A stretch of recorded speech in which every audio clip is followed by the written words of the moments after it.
என்னாச்சு மேடம்? ரோஜா ஏதாவது ஸ்டேட்மெண்ட் கொடுத்தாளா?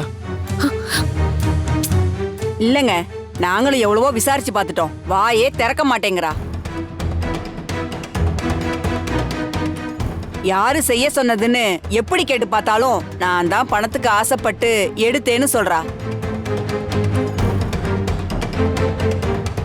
பொதுவா அந்த மாதிரி அக்யூஸ்ட் வாயிலேருந்து உண்மையை வர வைக்கிறதுக்கு நாங்க போலீஸ் ட்ரீட்மெண்ட்டை தான் கையில் எடுப்போம். ஒன்னா இருக்காளேன்னு பார்த்தா ரொம்ப பொறுமையை சோதிக்கிறா. ஐயோ, அப்படியெல்லாம் எதுவும் பண்ணிடாதீங்க மேடம். ரோஜா அக்கா ரொம்ப பாவம். நான் வேணா ஒரு தடவை அவங்க கிட்ட பேசி பார்க்கட்டுமா மேடம்? சரி, ட்ரை பண்ணுங்க. நீங்க கேட்டாலாவது உண்மையை சொல்றாளான்னு பாப்போம். போங்க. சரிங்க மேடம்.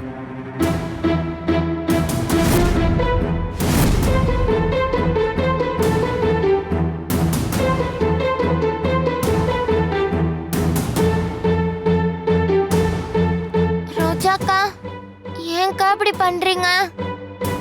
போலீஸ் தான் இதை யாரு செய்ய சொன்னாங்கன்னு கேக்குறாங்கல்ல, தயவு செஞ்சு சொல்லிடுங்களேங்க்கா. எனக்கு நல்லாவே தெரியும் நீங்களும் ஆசைப்பட்டு அந்த நகையை திருடி இருக்க மாட்டீங்க. நீங்க அப்படிப்பட்ட ஆளும் இல்ல. அப்புறம் ஏன்க்கா உண்மையை சொல்ல மாட்டேங்கிறீங்க? இங்க பாருங்க ரோஜா, இப்படி ஒரு தப்பான வேலையை ஒருத்தர் செய்ய சொல்லியிருக்காங்கன்னா அவங்களும் நிச்சயம் தப்பான ஆளா தான் இருப்பாங்க. ஒரு நல்லவங்களை காப்பாத்த எவ்வளவு வேணும்னாலும் போராடலாம். ஆனா ஒரு தப்பான ஆளை காப்பாத்தணும்னு நினைக்கிறதுல எந்த அர்த்தமும் இல்லை. தேவையில்லாம நீங்க தண்டனை அனுபவிக்க கூடாதுன்னு தான் நாங்க இவ்வளவு தூரம் வந்திருக்கோம். பேசாம யார் உங்களை இதை செய்ய சொன்னாங்கன்னு சொல்லிருங்க. நாங்க ஓப்பனாவே சொல்றோம், உங்களை இப்படி செய்ய சொன்னது காயத்ரியா தான் இருப்பாங்கன்னு எங்களுக்கு தோணுது.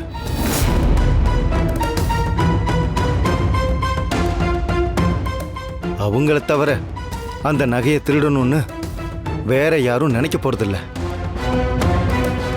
அப்படி அவங்க தான் செய்ய சொல்லியிருந்தாங்கன்னா ஆமான்னு மட்டும் சொல்லுங்க. மற்றது எல்லாத்தையும் நாங்க பாத்துக்கிறோம். அத்தை தானே நீங்க படிக்க ஹெல்ப் பண்ணாங்கன்னு சொன்னீங்க. அதுக்கு நீங்க ஏதாவது திருப்பி செய்யணும்னு நினைச்சா அந்த உண்மையை மட்டும் சொல்லிருங்க. இப்பவே இன்ஸ்பெக்டர் கிட்ட சொல்லி உங்களை ரிலீஸ் பண்ணி கூப்பிட்டுட்டு போயிடுறோம்.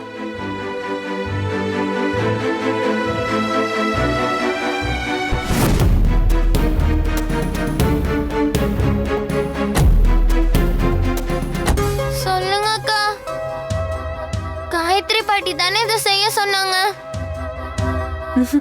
இல்ல பவி, யாரும் என்ன ஏதோ செய்ய சொல்லல.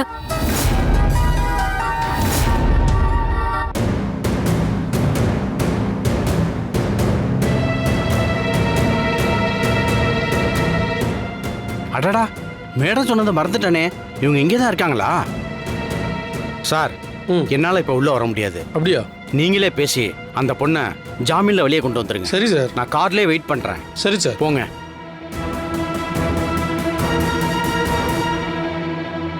தயவு செஞ்சு இதுக்கு மேல என்ன எதுவும் கேட்காதீங்க. என்ன விட்டுருங்க தயவு செஞ்சு.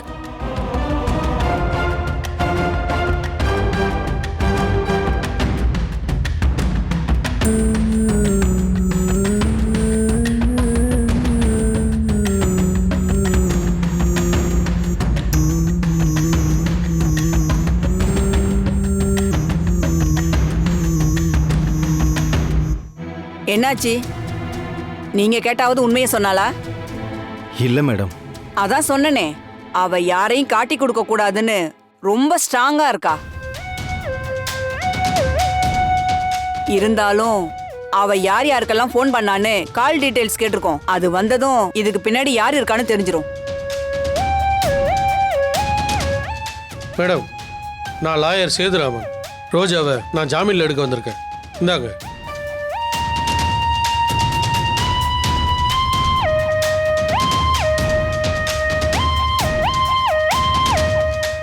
மேடம், ரோஜாவுக்கு ஜாமீன் எடுக்கிற அளவுக்கு எல்லாம் யாரையும் தெரியாது. கண்டிப்பா இது அவங்க பின்னாடி இருந்து பண்ண சொன்ன ஆளோட வேலை தான். ஹலோ, உண்மையை சொல்லுங்க. யார் நீங்க? உங்களை யார் அனுப்பிச்சாங்க? ஹலோ, என்ன நீங்க ஒரு லாயர் கிட்ட மரியாதை இல்லாம பேசிட்டு இருக்கீங்க? வேணும் வேணும், நீங்க கொஞ்சம் அமைதியா பொறுமையா இருங்க. சார், இப்போ உங்களுக்கு என்ன வேணும்? ஜாமீன் வேணும் மேடம். இன்னும் விசாரணையே முடியல, அதுக்குள்ள எப்படி சார் ஜாமீன் தர முடியும்?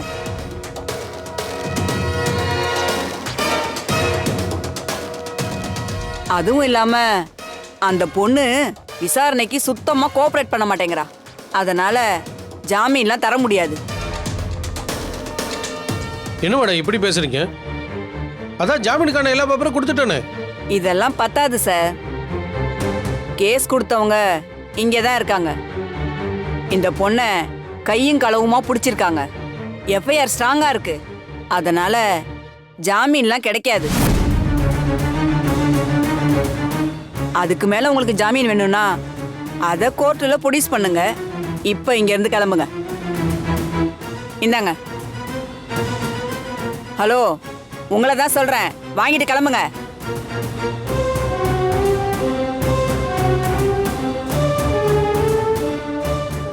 மேடம், ரோஜாவை யாரோ ஜாமீன் எடுக்க பார்க்குறாங்கன்னா கண்டிப்பா அவங்க மாட்டிப்பாங்கன்ற பயத்தினால தான்.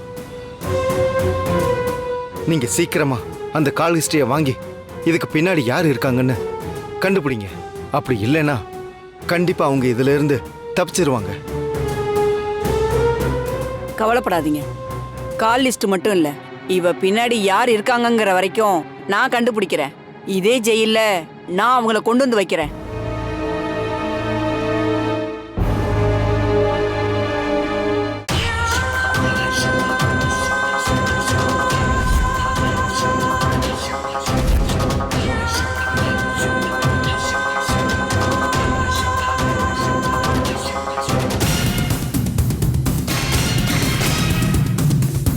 என்ன நீங்க மட்டும் வந்திருக்கீங்க? ரோஜா எங்க? ரோஜா ஸ்டேஷன்ல தான் இருக்கா. என்ன சொல்றீங்க? நான் தான் அவளை ஜாமீன்ல எடுத்துட்டு வாங்கன்னு சொன்னேன்ல, அதையும் கோட்டை விட்டுட்டீங்களா? இல்லை மேடம், ரோஜாவை ஜாமீனில் எடுக்க நான் வக்கீல ஸ்டேஷனுக்கு அனுப்பி எவ்வளவோ ட்ரை பண்ணி பார்த்தேன். ஆனால் அந்த வேணும் பவியும் அங்கே இருந்துக்கிட்டு ஜாமீன்லாம் கொடுக்கக்கூடாதுன்னு பிரச்சனை பண்ணி விட்டாங்க. அதுவும் இல்லாமல் அவங்க எப்படியாவது இதுக்கெல்லாம் காரணம் நீங்கள் தானே ரோஜா வாயிலேருந்து உண்மையை வாங்கணும்னு ஒரு முடிவோடு இருக்காங்க மேடம். அது அவ்வளோ ஈஸியா நடக்காது. ஏன்னா ரோஜாவை நான் கரெக்டா லாக் பண்ணி தான் இந்த வேலையை செய்ய வச்சேன். அதனால அவ என்னை காட்டி கொடுக்கறது நடக்காத காரியம். அப்படி காட்டி கொடுத்துட்டா அதுக்கப்புறம் அவளுக்கு என்ன நடக்கும்னு ரோஜாவுக்கு நல்லாவே தெரியும். அந்த பயம் உள்ளவ வாயில இருந்து எந்த வார்த்தையும் வராது. எனக்கு நம்பிக்கை இருக்கு. ரோஜா எதுவும் சொல்ல மாட்டாதான். அவ வச்சிருக்க போனு எல்லாத்தையும் புட்டு புட்டு வச்சிரும் போலயே. என்ன சொல்றீங்க?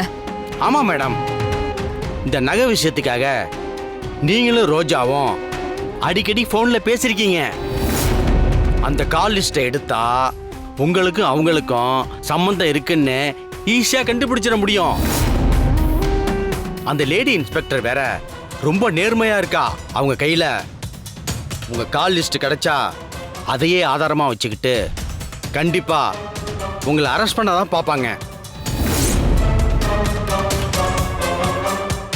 ஏன் அந்த கால் லிஸ்ட நம்மளால எதுவும் அழிக்க முடியாதா? வக்கீல்கிட்ட விசாரிச்சேன் மேடம், அது டெலிகாம் டிபார்ட்மெண்ட்ல வருதான். அதனால எதுவுமே பண்ண முடியாது மேடம்.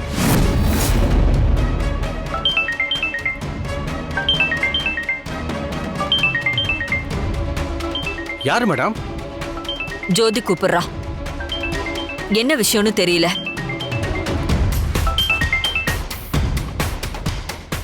சொல்லு ஜோதி. சித்தி, எங்க இருக்கீங்க சித்தி? அக்கா குணமாயிட்டாங்கன்னா அதுக்காக அர்ச்சனை பண்றதா வேண்டியிருந்தேன். அதான் கோயிலுக்கு வந்திருக்கேன். அப்படியா? அம்மா உங்களை உடனே வீட்டுக்கு வர சொன்னாங்க.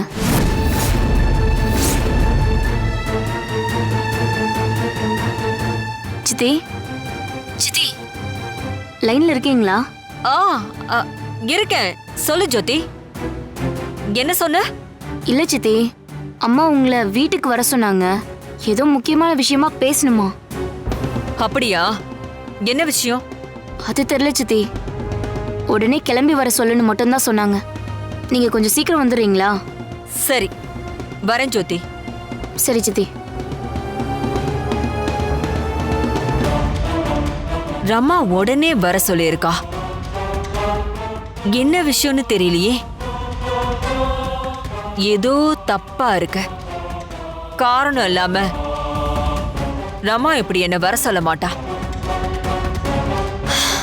சரி, நானே போய் என்ன ஏதுன்னு பாக்குறேன். Okay madam. அப்போ அந்த ஃபோன் மேட்ரு? அதுக்கு என்ன பண்ணணும்னு நான் சொல்றேன். Okay madam.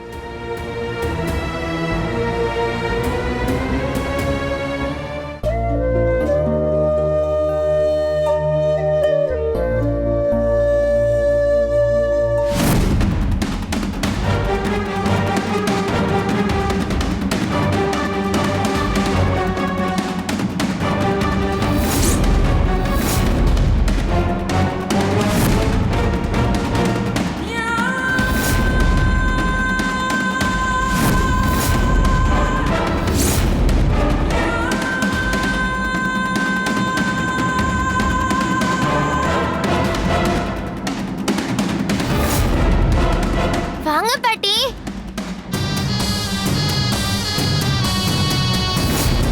ஃபோன் பண்ணதும் உடனே வந்துட்டீங்க.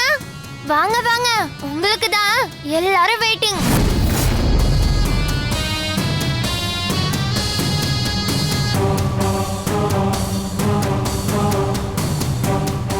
என்ன எல்லாரோட பார்வையும் ஒரே மாதிரி இருக்கு. போதாததுக்கு மொத்த போலீஸ் ஸ்டேஷனும் வீட்டுக்குள்ள இருக்க. ஒருவேளை உண்மையெல்லாம் தெரிஞ்சு நம்மள அரெஸ்ட் பண்ணதான் வந்திருக்காங்களோ? என்ன பாட்டி யோசிச்சுட்டு அங்கே நிக்கிறீங்க? உள்ள வாங்க, நீங்க தான் தைரியமான ஆளாச்சே.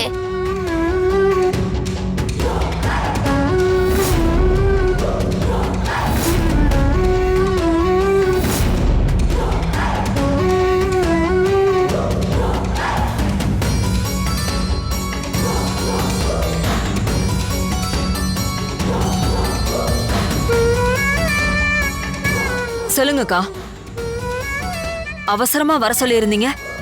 அது என்னன்னு நான் சொல்றதை விட இன்ஸ்பெக்டரே சொல்லுவாங்க. இன்ஸ்பெக்டர், இவ்வளோ நேரம் என்கிட்ட சொன்னதெல்லாம் காயத்ரி கிட்ட சொல்லுங்க. அப்புறம் அவ பதில் சொல்லட்டும்.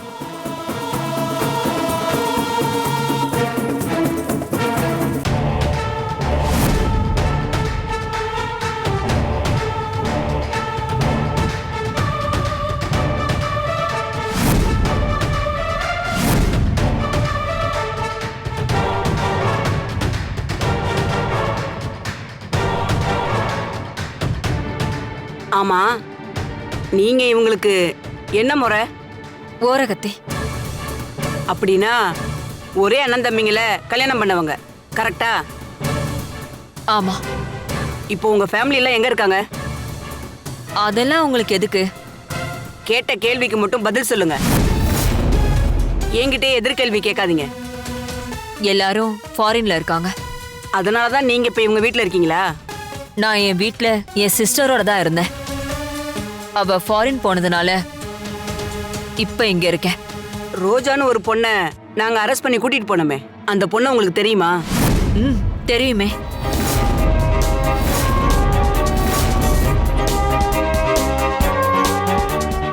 அக்கா கோமால இருந்தப்போ அந்த பொண்ணு தான் இவங்களை பாத்துக்க ஹோம் நர்ஸா வந்தாங்க. அவ்வளவுதான் அவங்கள பத்தி உங்களுக்கு தெரியுமா என்ன? ஆமா. ஆனா நேத்து நீங்க அவளை கை நீட்டி அடிச்சு விசாரிச்சதெல்லாம் பார்த்தா ரொம்ப நாளா உங்களுக்கு தெரியும் போலயே. என்ன பேசுறீங்க? எங்க வீட்டுக்குள்ள வந்து ஒருத்தி திருட பார்த்தா அந்த எமோஷனல்ல உண்மை என்னன்னு தெரியறதுக்காக நான் கை நீட்டி அடிச்சு விசாரிச்சேன். அதுல என்ன தப்பு? கரெக்டு தான். ஆனா பாக்குறதுக்கு நீங்க உண்மையை தெரிஞ்சுக்க அடிச்ச மாதிரி இல்ல. உண்மை தெரியக்கூடாதுன்னு அடிச்ச மாதிரி இருக்குன்னு நிறைய பேர் ஃபீல் பண்றாங்க. யார் வேணா என்ன வேணாலும் ஃபீல் பண்ணலாம். அதுக்கெல்லாம் நான் பொறுப்பாக முடியுமா இன்ஸ்பெக்டர்? ஆமா ஆமா, அதுக்கு நீங்க பொறுப்பாக முடியாதுதான். ஆனா அந்த ரோஜாவுக்கு நீங்க நிறைய தடவை ஃபோன் பண்ணி பேசியிருக்கீங்க. அதுக்கு நீங்க பொறுப்பாவீங்கல்ல?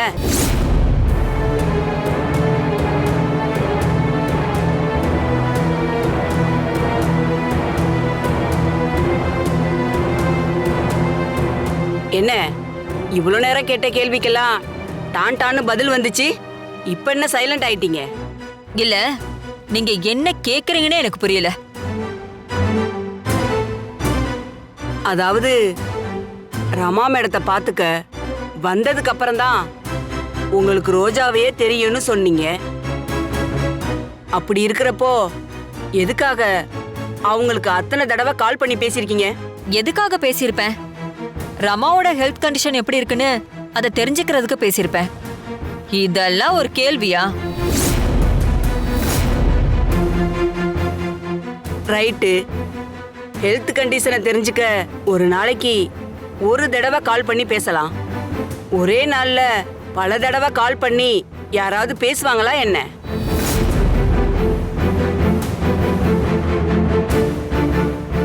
கான்ஸ்டபிள், அந்த ஃபைலை கொடுங்க.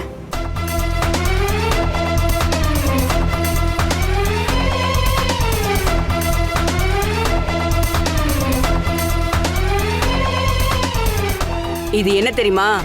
சிடிஆர் லிஸ்ட், அதாவது கால் டீடைல் ரெக்கார்ட் லிஸ்ட். இதுல நீங்க ரோஜாவுக்கு எப்பெல்லாம் கால் பண்ணீங்க, எத்தனை தடவை கால் பண்ணீங்க, எல்லா டீடைல்ஸும் இதுல இருக்கு. இத பாக்குறப்போ நீங்க ஹெல்த் கண்டிஷனை மட்டும் தெரிஞ்சுக்க கால் பண்ண மாதிரி இல்லையே. இங்க நகையை திருட சொல்லி அவளுக்கு தகவல் கொடுத்த மாதிரி தான் இருக்கு.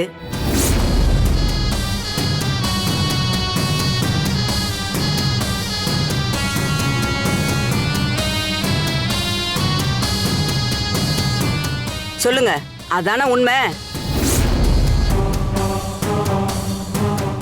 அதுவும் இல்லாம ரோஜா நகையை திருடுன அன்னைக்கு நைட்டு கூட நீங்க அவளுக்கு ஃபோன் பண்ணி பேசியிருக்கீங்க. அதாவது ஒரே வீட்டுக்குள்ள இருந்துகிட்டே யாருக்காவது இப்படி ஃபோன் பண்ணி பேசுவாங்களா?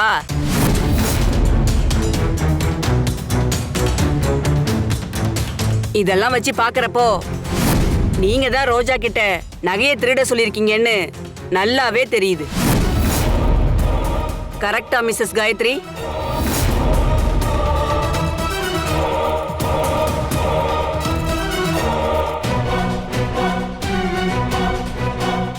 அக்கா, நீ தானக்கா சொன்ன ரோஜா மாட்டினப்போ அவளை இங்க வச்சு விசாரிச்சா உண்மை வராது, ஸ்டேஷன்ல வச்சுதான் விசாரிக்கணும்னு. இப்ப மட்டும் ஏன் அமைதியா இருக்க? சொல்லு. சரி விடு, நீ சொல்ல மாட்ட, நானே சொல்றேன். மேடம், இவங்களை இப்படி டீசெண்டா நிக்க வச்சு கேள்வி கேட்டா எந்த உண்மையும் வராது. லாக்அப்ல வச்சு போலீஸ் ட்ரீட்மெண்ட் அப்படின்னா என்னன்னு காட்டுங்க. எல்லா உண்மையும் தானா வரும்.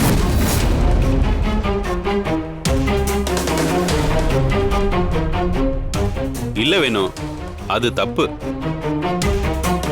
இவங்க தான் இந்த தப்பை செஞ்சிருக்காங்கன்னா அதை நம்ம முன்னாடி தான் இவங்க ஒத்துக்கணும். அப்பதான் எல்லாருக்கும் இவங்கள பத்தி தெரியும்.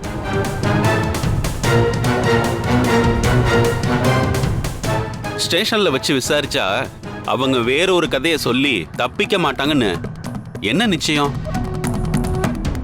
ஆதாரத்தோட மாட்டிருக்காங்கல்ல, அவங்க செஞ்ச தப்ப அவங்களே ஒத்துக்கிட்டோம். அதுவும் கரெக்ட் தான். என்னங்க, பேசாம நீங்களே ஒத்துக்கிட்டு டீசெண்டா போறீங்களா இல்ல எப்படி?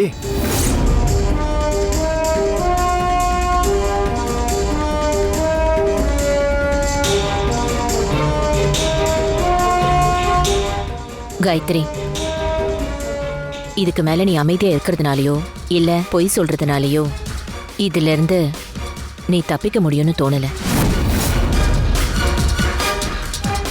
பேசாம உண்மையை ஒத்துக்கோ. அதான் உனக்கு நல்லது.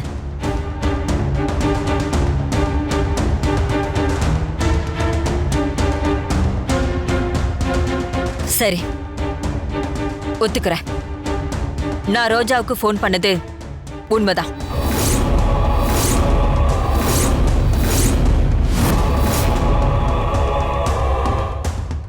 நான் தான் அவளுக்கு அடிக்கடி கால் பண்ணி பேசினேன். அவ நகையை திருடுறதுக்கு முன்னாடி கூட நான் அவளுக்கு கால் பண்ணி பேசினது உண்மைதான்.